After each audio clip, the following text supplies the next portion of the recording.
नमस्कार मित्रों। मुंह से निकले शब्द और छूटा हुआ तीर जो है कभी भी लौट करके वापस नहीं आया करते। आज की कहानी कुछ इसी प्रकार के भाव को व्यक्त करती है कि किसान था जिसकी एक बार अपने पड़ोसी से बड़ी जबरदस्त लड़ाई हुई और किसान ने अपने पड़ोसी को बहुत भला बुरा कहा, खूब सुनाया उसको, खूब हाथापाई की नौबत भी आई। उसके बाद दूसरे दिन जब उसकी लड़ाई थोड़ा उसका किसान का मन थोड़ा शांत हुआ तो उसको अपनी गलती का एहसास हुआ। उसे लगा भाई मेरा पड़ोसी था, अच्छा आदमी था, मुझे थोड़ा इस प्रकार से उसको नहीं बोलना चाहिए था। उसको अपनी गलती पर बड़ा शर्मिंदा था।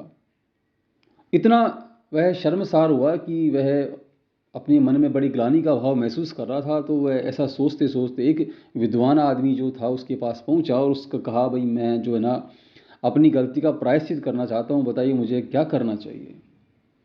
वो जो विद्वान आदमी थे उन्होंने क्या किया कि उसको कहा, भाई ऐसा करो, तुम एक जो तिनके होते हैं उनका थैला भर करके लाओ, एक थैला लो और उसमें तिनके भर लाओ।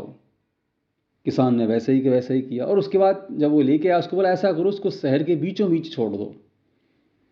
किसान ने वैसा ही किया, उसको बीचों बीच छोड़ दिया। उसके बाद उसके कहा, जब वो लौट, ऐसा करो तुम वापस जाओ।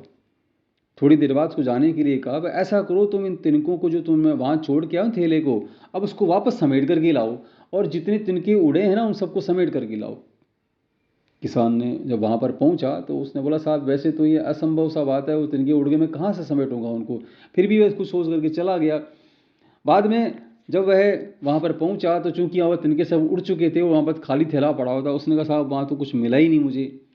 तब उस विद्वान आदमी ने उससे कहा, बोले जिस प्रकार से ये थैले से जो उड़े तिनके उन्हें तुम इकट्ठा नहीं कर सकते हो, इसी प्रकार से मुंह से निकले शब्द होते हैं उनके साथ भी ऐसा ही होता है। उसे वापस एकत्रित नहीं किया जा सकता, उसे वापस लिया नहीं जा सकता। तो इसलिए कहानी हमको सबक देती है मित्रों कि जब भी हम, चाहे वो गुस्से में हो, चाहे हम कभी मजाक में हो या मान लीजिए सामान्य रूप से कहीं बैठे हो, हमेशा अपने शब्द जो होते हैं ना उसे बड़ा संभाल करके और सोच समझ करके बोलना चाहिए, क्योंकि बोले गए शब्द जो होते हैं वो कभी वापस लौट करके नहीं आया करते।